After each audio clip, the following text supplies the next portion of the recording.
May ipinagmamalaki na namang bagong gawang segment ng Expressway ang Pangulo at toll-free ito hanggang Disyembre. Para sa balitang yan, narito muli si Joanna Luna. Joanna? Inanunsyo ni Pangulong Ferdinand Marcos Jr. na ang bagong bukas na segment ng Central Luzon Link Expressway o CLX ay libre sa toll hanggang Disyembre.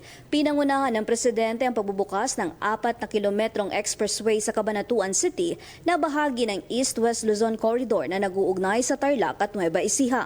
Ayon kay Marcos, makatutulong ang toll-free period sa pagpapababa ng gastos sa pagbiyahe at sa mas mabilis na transportasyon ng mga produkto kabilang ang palay mula sa Nueva Ecija.